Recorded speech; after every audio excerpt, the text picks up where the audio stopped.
बुद्धाय, नमो धम्माय, नमो संघाय। आज हम बात करने वाले हैं पांचशीलों पर। पांचशील है क्या? पांचशील के पालन करने से क्या होता है? तो पांच जो शील है ये भगवान का दिया हुआ प्रवचन समझ लीजिए या भगवान का उपदेश समझिए। ये पांच शील जो है नैतिक जीवन जीने की एक कला है। अगर व्यक्ति इन पांच शीलों को फॉलो करता है अर्थात मानता है तो बहुत सारे उसके जीवन के जो दुख हैं वो अपने आप ही खत्म हो जाते हैं। तो चलो शुरुआत करते हैं शीलों को। तो हमारा पहला शील क्या है? पहला शील हमारा यह है कि पाणातिपाता वेरमणि सिक्खापदं समादयामि, अर्थात हम प्राणी हिंसा से विरत रहने की शिक्षा धारण करते हैं। अर्थात कि हम अपनी जिंदगी में कभी भी प्राणी हिंसा नहीं करेंगे। प्राणी हिंसा अब होती कितने प्रकार की? 3 प्रकार की, मन, वाणी और काया। यानी कि हमारे मन में किसी भी प्रकार का किसी के भी प्रति द्वेष नहीं होना चाहिए। यानी कि अगर हमारे मन में किसी भी व्यक्ति के प्रति अगर द्वेष है, नफरत है, तो ये भी एक प्रकार की प्राणी हिंसा ही है। दूसरा, मन के बाद वाणी आती है। क्या आती है? वाणी। हमारी जो वाणी होती है इसमें इतनी पावर होती है कि यह लोगों का झगड़ा लगा सकती है और किसी का झगड़ा हो रहा तो उसे शांत भी कर सकती है। इतना पावर हमारे जुबान में होता है। यानी कि हमारी जो वाणी होना उससे भी किसी को तकलीफ नहीं होनी चाहिए। अर्थात हम जब भी बोलेंगे कटु वचन नहीं बोलेंगे बल्कि मधुर वचन बोलेंगे और सत्य बोलने की कोशिश करेंगे। यानी कि मन की बात वाणी से हम कभी किसी को तकलीफ नहीं पहुंचाएंगे। और कबीरदास भी कहते हैं कि ऐसी वाणी बोलिए मन का आपा खोए, औरन को शीतल करे और आपहु शीतल होए। यानी कि हमारी वाणी ऐसी होनी चाहिए जिसको बोलने के बाद हमें पछतावा नहीं होना चाहिए, हमें भी खुशी हो और सामने वाले को भी प्रसन्नता हो। अब हम आते हैं काया। काया का मतलब होता है शरीर। इस शरीर से ना हम किसी को मारेंगे ना मारने की अनुमति देंगे, क्योंकि जितना पीड़ा हमें होगी उतना ही पीड़ा सामने वाले को भी होंगी। तो ये पहला जो शील है ये कहता है कि मन से, वाणी से, काया से हम संसार के किसी भी प्राणी को तकलीफ या दुख नहीं देंगे। अब हम आते हैं शील नंबर दूसरे पर। तो दूसरा शील क्या कहता है कि अदिन्ना दाना वेरमणि सिक्खापदं समादयामि, अर्थात हम चोरी न करने की शिक्षा धारण करते हैं। अर्थात हम अपनी जिंदगी में परिस्थिति कैसे भी आ जाए कभी चोरी नहीं करेंगे। क्यों? क्योंकि चोरी करने से व्यक्ति क्या होता है, समाज में अशांति फैला देता है और चोरी करने पर व्यक्ति को सजा या दंड भुगतना पड़ता है।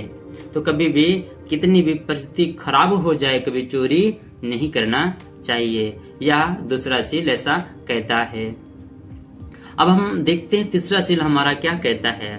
तो तीसरा शील क्या है? कामेषु मिच्छाचारा वेरमणि सिक्खापदं समादयामि, अर्थात हम अपनी जिंदगी में कभी भी विचार नहीं करेंगे। यानी कि पर स्त्री गमन, पर पुरुष गमन नहीं करेंगे। अगर हमारे जीवन में पति है, पत्नी है, तो हम भरपूर अपने पति और पत्नी को प्रेम करेंगे, लेकिन पराई स्त्री के साथ ऐसे अनैतिक संबंध नहीं रखेंगे जिससे अपना रिश्ता बर्बाद हो जाए या अपने घर में कलेश उत्पन्न हो जाए। तो तीसरा शील क्या कहता है कि हम कभी भी विचार नहीं करेंगे, अर्थात पराई स्त्री के प्रति अच्छा नजरिया रखेंगे, गलत नजरियों से नहीं देखेंगे। यह हमारा तीसरा शील ऐसा कहता है। उसके बाद हम चौथे शील पे आते हैं कि मूसा वादा वेरमणि सिक्खापदं समादयामि, हम झूठ नहीं बोलेंगे, चुगली नहीं करेंगे, ज्यादा नहीं बोलेंगे। झूठ नहीं बोलेंगे अर्थात कि जिंदगी में हमेशा सत्य बोलेंगे। उसके बाद चुगली नहीं करेंगे। चुगली करने से क्या होता है? चुगली करने से समाज में अशांति फैलती है। जब कोई व्यक्ति इधर की बातें उधर करता है तो इससे क्या होता है, आपस में झगड़े फसाद होते हैं और उससे फिर समाज में अशांति फैल जाती है। तो इसलिए हमें और आपको किसी भी प्रकार की चुगली नहीं करना चाहिए। सदैव अच्छी बातों का प्रचार प्रसार करना चाहिए, ना कि बुरी बातों का। तो ये चौथा शील है। इसके बाद हम पांचवा शील देखते हैं। सुरा मेरे मज्ज पमादठाना वेरमणि सिक्खापदं समादयामि, हम अपने जीवन में कभी कच्ची शराब, पक्की शराब, किसी भी प्रकार की नशीली पदार्थों का सेवन नहीं करेंगे। ऐसी शिक्षा हम धारण करते हैं। क्यों? क्योंकि अगर किसी घर में कोई व्यक्ति गरीब है, कम कमाता है, उसकी आमदनी कम है और वह व्यक्ति दारू शराब पीता है, तो अपने घर के बच्चों को अच्छी शिक्षा नहीं दे पाएगा, वो अपनी पत्नी को अच्छा खाना, अच्छा कपड़ा आदि नहीं दे पाएगा, या उसे संतुष्ट नहीं कर पाएगा, उसे सुख नहीं दे पाएगा। तो भगवान मना करते हैं कि कोई भी व्यक्ति दारू शराब खर्रा किसी भी प्रकार की नशीले पदार्थों का सेवन नहीं करना चाहिए, क्योंकि जिस घर के लोग इन सब चीजों का सेवन करते हैं उनके घर में सदैव क्या रहता है, दुख रहता है। उनके घर का जो वातावरण होता है, इन्वायरमेंट, वह नकारात्मक ऊर्जाओं से भरा रहता है। तो जो व्यक्ति इन 5 बातों को फॉलो करेगा वही बुद्ध का अनुयायी हुए, वही भगवान के बताए मार्ग पे चलता है।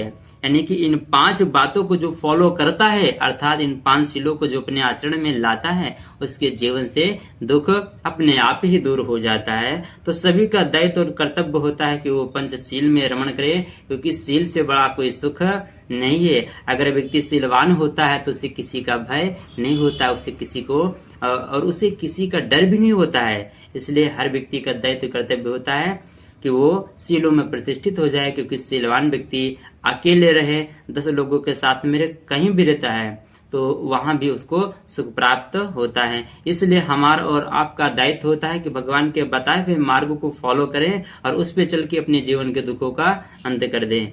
साधु साधु साधु।